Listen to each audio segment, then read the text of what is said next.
All right, this is Suhel with Sun City Running. We're here with your Varsity boys, 4x4 champs. What I like about this race is it's kind of like the pinnacle of district. That's what everybody's watching towards the end. But first, let's do some introductions. Name and grade. My name is Maximus Mancia, and I'm a senior. I'm Julian Falk Ramirez, and I'm a freshman. My name is Emmanuel Lopez. I'm a senior. My name is Jay Cunha. I'm a junior. All right, first, take us through this race. I mean, you got to be happy you guys got gold around your neck, but what's impressive was the way that you guys did it against some insane competition, probably some of the most insane competition I've seen, in the past 5 years. Take us through your race. What about today surprised you in today's race? Which surprised me was the competition, come out here, we expected, but it's nothing like coming out here and actually running the race. Me as a first leg, I know my role, and it's to come out hard and give these boys a position that they can work with. You had a solid first leg. You held on to that. The inner lanes are always kind of tough. First leg, you got to hold on. You got to make sure that you give your second leg a good chance. What was going through your mind as you're setting into the blocks? Just to lock in. I just kind of like turning on my tunnel vision. I hear the crowd. I hear all my teammates cheering my name, but I just know as soon as I load into that block, hear the gunshot, I go out there and I got to run. All right, and then we'll pass it off to the left. Talk to us about that student section. That thing was pretty lit up, and I'd say it's hard to imagine not doing well with that like on the sideline while you guys are zooming by. I want to say El Paso, we out here. We have some really tough competition. 6A, it's hard. We have some of the hardest competition out here. That student section, our students, dude, we would not turn up. That student section was phenomenal today. They teed us up all throughout the race, each and every leg, each and every part. They were cheering us on. Without our fans, without our supporters, this race would have been near impossible, I would say. And we're going to go with that third leg. Probably, and this is no offense to the rest of this relay team, but that third leg held you guys down. Yeah. And what's more impressive is that you're a freshman.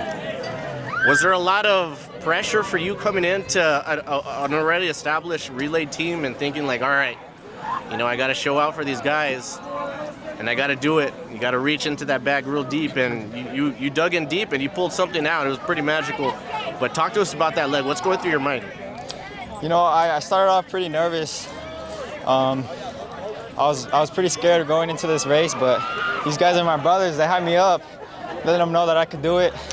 They made me believe in myself to run my very hardest and stick onto that lead for them.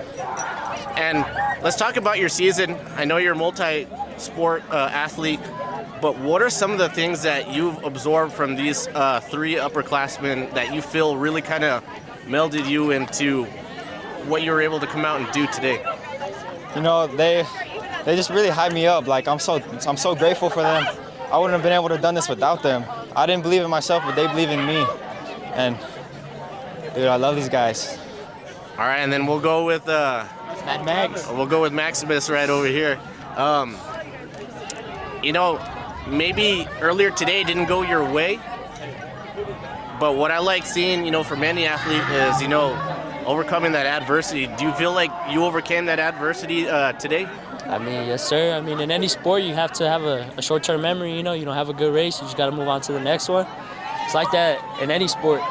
But most of all, I was disappointed in myself after my individual race, but I didn't want to disappoint my teammates because they got a lot of faith in me. And I have a lot of faith in them, and I just wanted them to know I had their back. So I just came out and gave it all I had. And you guys had a pretty good gap, maybe about a 5-10 meter gap going into that last leg, and it seemed like you extended it just a bit. What's going through your mind, when we hit that baton change? When I get the baton, I'm a pretty confident runner, so as soon as I got it in first place, I felt no one was going to catch me. And, I don't really hear people when I'm running, but I heard Coach Ayala say, smooth but fast. So I kind of chuckled coming off out the exchange, and I was just like, all right, I'm going to go fast. I don't know about smooth, but yes, sir. Do you feel like sometimes that might be a little bit of distraction, or did you feel like it was all motivation? It's motivation if I could hear it, because like Jay said, I get really bad tunnel vision.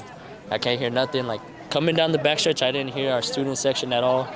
But I mean, I heard my coach and I heard him for a reason, so it was motivation for sure. And being that the majority of this team is seniors, 3/4, I like all you seniors to answer this question. What's the most memorable part of what your season has been, or what you've experienced this season? And then one bit of advice that you'll give, a young upcoming freshman to kind of not uphold necessarily the winning legacy, but the work ethic legacy. You want me to start it? Yeah. One thing that I really love about this team is our work ethic and the competition. Not with other people, but within ourselves. We're always fighting for who's a top 400 runner, And I mean, a piece of advice that I could give to Juju is just be confident in himself. He got what it takes, and he's a dog. Yes, sir. I just want to say, each and every race, each and every meet, our connection has grown deeper. I can say that each and every race we've run as a relay, that time goes up, and it's due to the work ethic and due to our connection. And some words of advice to Juju and Jay, being underclassmen. It's not even a passing of the torch. It's just merely them holding the torch, continue to hold it. We're one of the smallest 6A schools, and I think what sets us apart is our bond that we make and that work ethic that our coaches have instilled in us. So it's my word of advice. Keep going, guys. Y'all got it. We have to say something to Jay, too? Yeah. I got to say something to Jay. All right. I told him right before the race. I told him, I gave him a hug. I told him I love him. I said he's never failed to amaze me because he's got that stuff, And that extra something? And one thing I could tell Jay is just don't stop working because that work ethic separates him from all of us. Yes, sir. All right, we'll finish it with you. Give us your favorite moment of this season. You can't name today because today's obviously special. I guess my favorite moment would probably have to be running at Fred Loya with these guys. Yeah, it's truly something special, and I've been practicing every day with these guys, and coming out here to run with them, especially at home, is something really special. And I got a lot of love for these guys. Me and Max have been working ever since I got here. He's brought me up and trained with me and pushed me every single day, and Emmanuel as well. He's brought me his friendship so much, and it truly means a lot to me. I know that Julian, he's got another year with me, so I'm gonna make sure that he works hard, just like how Max and Emmanuel pushed me. So. Well, great stuff, and I'd like to end it. I have a little something to say. All right, go for it. If you think we were scary this year, wait till these guys develop. These boys coming back harder next year. All right, well, we got area coming up, so the competition is just going to get more brutal, but that's what makes it more exciting. So I'm excited to be able to be there, and can't wait to see it. Congratulations, boys. Thank you.